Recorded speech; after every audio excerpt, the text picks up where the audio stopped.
नमस्कार, मी श्वेता. तुम्ही पाहताय न्यूज 18 लोकमत. मुद्दा महाराष्ट्राचा मध्ये तुमचं स्वागत. आणि या बुलेटिनची सुरुवात एका मोठ्या बातमीनं.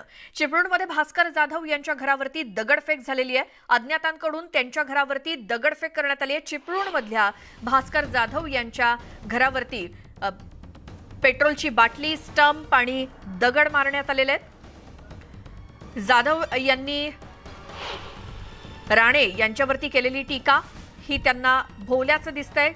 अर्थात काही अज्ञात व्यक्तींनी भास्कर जाधव यांच्या घरावरती दगड फेकलेले आहेत. चिपळूणमधलं भास्कर जाधव यांचं घर आणि त्यांच्याच घराच्या आसपास स्टंप, पेट्रोलची बाटली आणि काही दगड फेकलेले दिसत आहेत. पोलिसांचा आता बंदोबस्त आहे त्यांच्या घराच्या बाहेर.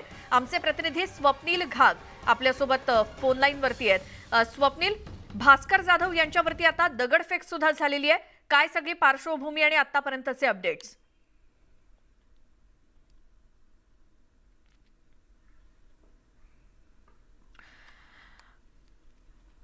संपर्क होऊ शकत नाहीये, मात्र भास्कर जाधव यांचं चिपळूणमधलं हे घर आणि त्यांच्याच घरावरती अज्ञातांनी दगडफेक केली आहे. पेट्रोलची बाटली सुद्धा फेकलेली आहे. त्यानंतर पोलिसांचा बंदोबस्त आहे. दगड फेकलेले दिसत आहेत. त्यांच्या घराच्या आवारामध्ये पेट्रोलची बाटली सुद्धा फेकलेली दिसतेय. राणे यांच्यावरती केलेली टीका आणि त्यानंतर भास्कर जाधव यांच्या चिपळूणमधल्या घरावरती झालेली दगडफेक आताची सगळ्यात मोठी बातमी. चिपळूणमध्ये त्यांच्या घरावरती दगड फेकण्यात आले, स्टंप फेकण्यात आलेले आहेत आणि त्याचसोबत पेट्रोलची बाटली सुद्धा. राणेंवरती केलेली टीका आणि त्यानंतर भास्कर जाधव यांना त्याच्या परिणामांचा सामना करावा लागतोय. अर्थात ही दगडफेक कोणी केली? सध्या तरी अज्ञात व्यक्तीने दगडफेक केल्याचं कळतंय. मात्र ते कोणाचे समर्थक, कोण लोक होते आणि किती जण, कोणत्या सुमारास ही दगडफेक झाली या संदर्भातच आपण माहिती घेण्याचा प्रयत्न करत होतो.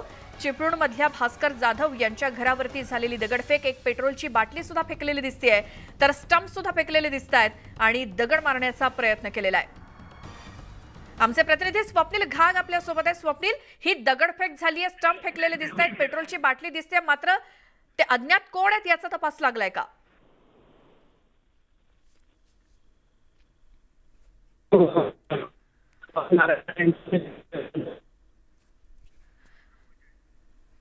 स्वप्नील पर्यंत आपला आवाज, स्वप्नीलचा आवाज पोहोचत नाही आपल्यापर्यंत.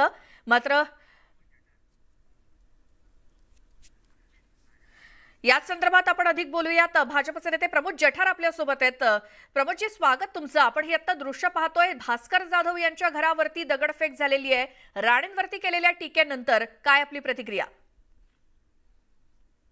नाही, एकतर मी त्याची माहिती घेतो नक्की, परंतु भास्कर जाधवांनी जे काल कुडाळमध्ये येऊन जो काही धुडगूस घातला किंवा जे काही भाषा वापरली, त्यांनी पण थोडं आवरायला पाहिजे होतं स्वतःला. कारण इथे अगोदरच पोलिसांना आमच्या कार्यकर्त्यांनी हे देऊन ठेवलं होतं की यांना आम्ही विनंती करतो की इथे येऊन उगाच चुकीचं काहीतरी बोलू नका.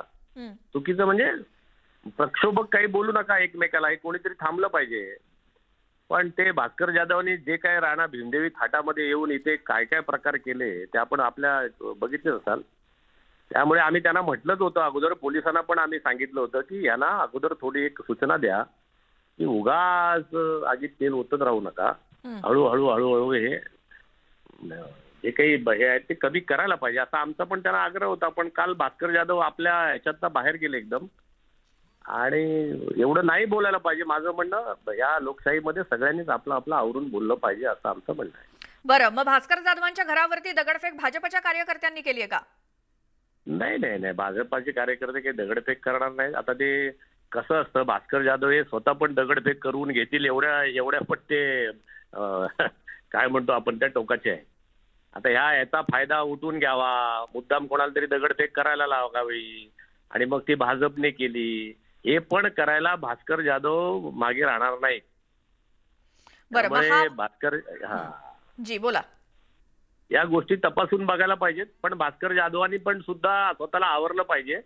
ज्या भाषेत त्याने नारायणराव राणेंवरती किंवा एकूण सगळी ओव्हरऑलची टीका केली, त्या टीकेचा स्तर पण फारच खालच्या दर्जाचा होता. थोडं सांभाळून करायला पाहिजे असं आमचं म्हणणं आहे.